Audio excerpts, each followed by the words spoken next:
por qué son dos vedettes hoy por hoy? Bien, en los dos casos son una búsqueda de inversión, es decir, la búsqueda de la persona. Vamos a explicar un poco cómo viene la mano en total para que se entienda, más allá de las tasas que vamos a hablar también de interés y demás. En los dos casos se busca paliar los efectos inflacionarios, manteniendo una determinada cantidad de dinero en un poder adquisitivo similar al que tengo hoy o mejor al que tengo hoy.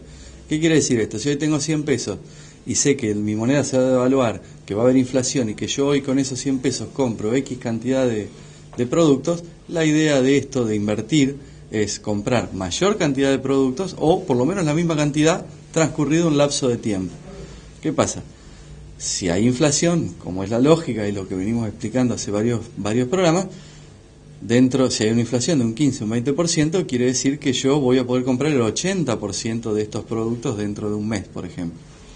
Si yo invierto, Levax, plazo fijo, dólares o lo que sea, trato de mantener que dentro de un mes yo con la misma, cambiando y volviendo a pesos, que no voy a tener 100, sino voy a tener 120, voy a poder comprar la misma cantidad de productos. Eso es una idea de mantener los activos particulares o ganar algo en el transcurso de todo esto, porque ya vamos a ver que no es solamente el mantener una determinada cantidad de dinero o una determinada capacidad de consumo, sino de tal vez ganar o obtener un rédito por, en el caso de las LEVAC, prestar dinero al Estado, en el caso del plazo fijo, prestar dinero a una entidad financiera, como el banco, o en el caso del dólar, atesorar una moneda extranjera que tiene una volatilidad alta, como es la que ocurre en los últimos días. Estamos hablando de que la semana pasada estábamos cerca de, habiendo pasado los 28, cuando vinimos al programa. Después, sobre el final de la semana, estaba 29.50, había subido $1.50. Con todos los anuncios y todo lo que hubo durante el principio de la semana, el dólar fue, y aparte el aumento del Merval, una serie de cuestiones, el dólar tendió a la baja y hoy termina cerrando en 28.60 y algo. Venía a la baja, pero repuntó unos 12 centavos con relación a ayer. Te interrumpo brevemente, porque lo venís explicando fantástico.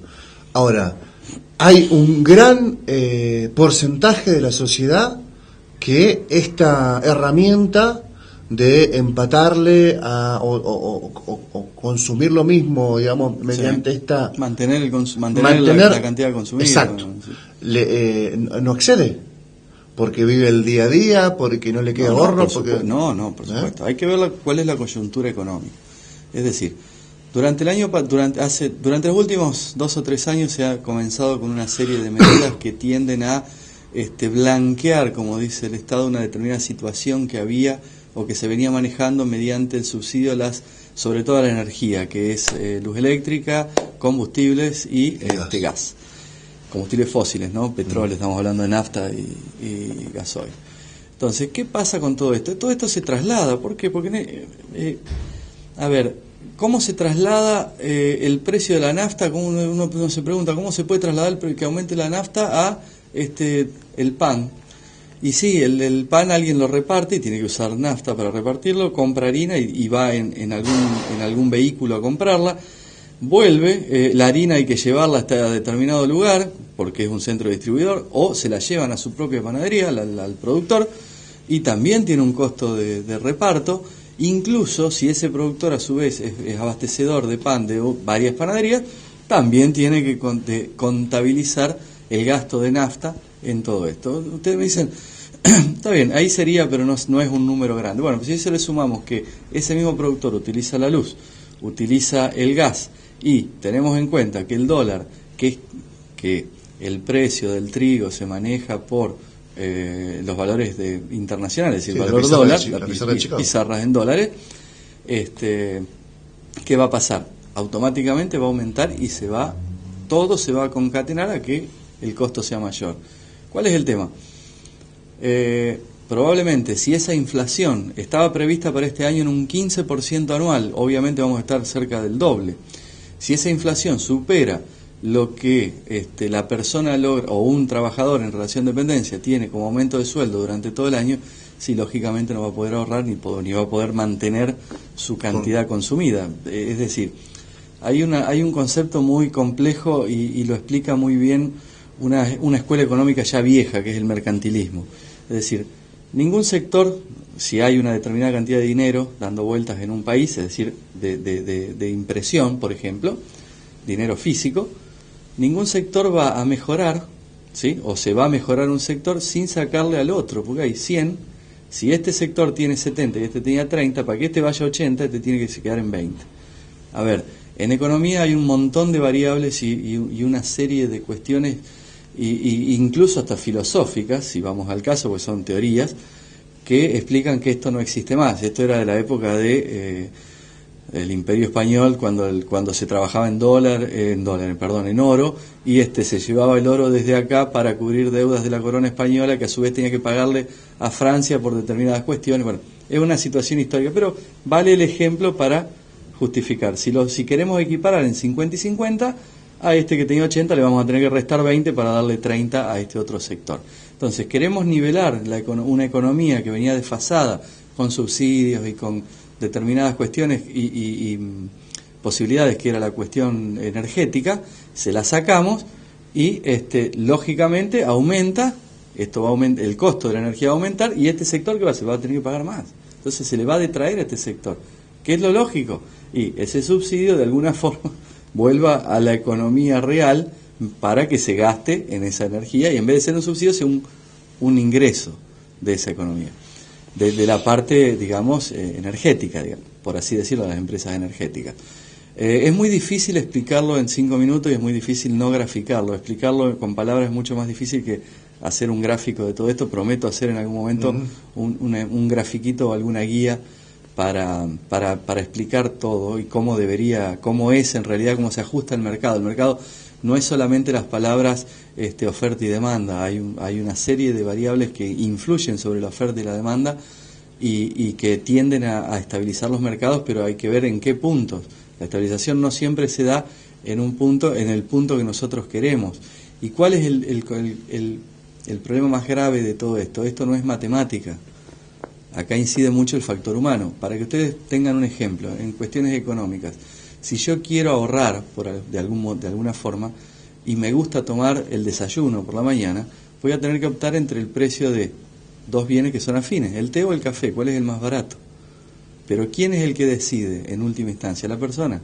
Entonces, si yo, por más que quiera ahorrar, a mí no me gusta, soy intolerante a la lactosa, por ejemplo, para tomar café con leche, y no voy a tomar café, y compro algo más caro, y voy a tener que seguir comprando algo más caro. Y decido hacerlo, el gusto también no se puede obligar a nadie a consumir por una cuestión de precios, ¿sí? La ley de oferta y demanda se basa únicamente en un análisis mucho más frío, el número de consumo. El gusto pasa por otro lado. Pero salvo que el Estado pueda regular. No puede obligarte. No puede ¿El precio, Marce? El precio sí lo puede hacer, lo puede regular. No puede regularte el gusto, el deseo. Pero, a ver, obviamente. Vamos a un claro ejemplo que se está viendo hoy por hoy y que está generando un debate con el dólar turista fuera del país. El Estado puede regular, puede imponer tributos, puede tratar de que no vayan divisas al turismo, o la gente veranee, vacaciones en otros países, para que no salgan divisas argentinas a otros países, porque hay que pagar, por supuesto, todo eso, y en otra moneda. Entonces, ¿cómo lo hace? Inventando una clase de impuestos como en algún momento fue el 20% de retención sobre las compras de extranjeros. Hoy se está hablando también de volver a imponer algún tributo sobre las compras también con tarjeta de crédito en el extranjero, pero no puede obligarme a mí a que me guste más veranear en Mar del Plata que veranear en la Riviera Maya. Es ilógico, y eso es inimponible. No se puede imponer a la persona un gusto, y las personas tienden a algo que está muy bien graficado en lo que se llama la curva de Laffer en economía, que es una curva ascendente y descendente a la vez, forma una parábola muy bien pronunciada, donde la gente hasta un determinado momento, esto se utiliza para graficar impuestos, y es una de las teorías que se elaboró después de lo que fue en su momento la Revolución Francesa, que origina todas las democracias de la actualidad. ¿Qué es lo que pasa? Uno puede imponer a la gente determinadas cuestiones, pero la gente llega hasta un punto, va a responder, y a partir de ese punto deja de responder.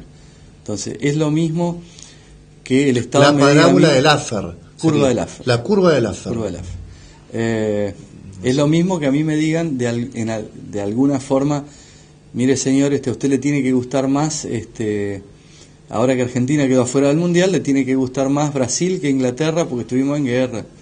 Bueno, no me pueden obligar. A ver, también hubo una guerra con Brasil, hubo más muertos en la guerra con Brasil que en la guerra de Malvinas, una cuestión lógica, pero somos gente que nos olvidamos de algunos conceptos. Contame un poco, la verdad, tenemos un poquito más de tiempo, pero las LEVACs, plazo fijo, nos va a quedar para la próxima. Bien, vos hablaste de que hay dos vedettes hoy para inversión, para esto, no importa el destino que le den, sino para inversión, es el dólar y las LEVAC. El dólar ya lo venimos diciendo desde noviembre del año pasado, y yo creo que no es, y me gustaría que lo graben, creo que no es desfasado decir que el dólar a fin de año va a rondar los 30 pesos o va a superar los 30 pesos. Hoy estamos trabajando en un dólar de 29.50, la semana pasada salimos a frenarlo, el Estado salió a frenarlo, bajó a 28 y monedas, hoy está cerrando día miércoles en 28.60. Yo creo que no va a haber un tiempo, si bien va a haber un tiempo de adaptación, nos quedan 6 meses por delante que van a ser complicados, va a haber votación de presupuesto para el año 2019, el año 2019 es un año eleccionario, comprendo todas las situaciones, pero también comprendo que va a ser muy difícil frenar la escalada del dólar a valores inferiores de los 30. A fin de año va a superar los 30 pesos tranquilamente o va a estar en ese número. Estamos hablando de $1.50 o 2 pesos sobre el valor que está hoy.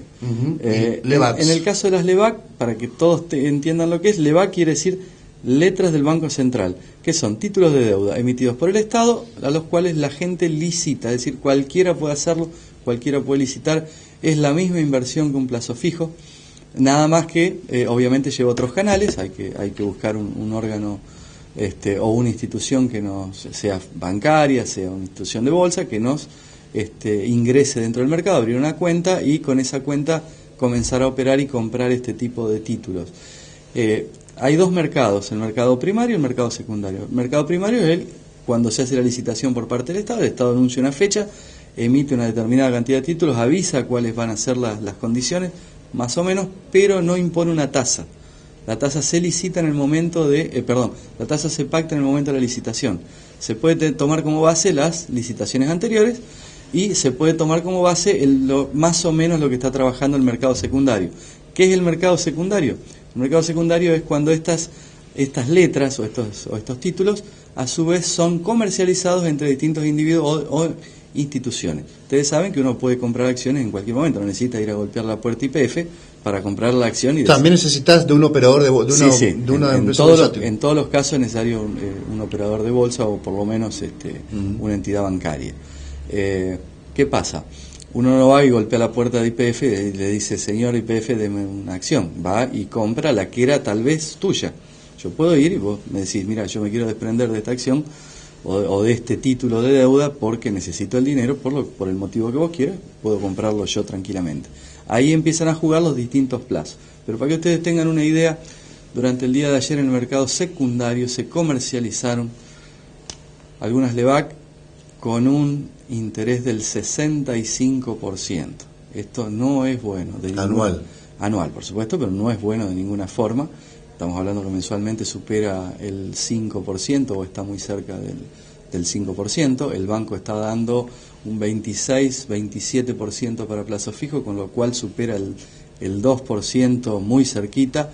Y estamos hablando de que inversión el Estado está pagando para obtener divisas el 5%, y es un número que no le hace muy bien a la economía, es decir, no es un indicador bueno. Por otro lado, si esto trae aparejado una disminución en el valor del dólar, probablemente sí tenga un resultado positivo sobre la economía, porque los insumos, como volvemos a hablar, de la harina, que está directamente vinculada con el valor dólar, lógicamente va a bajar.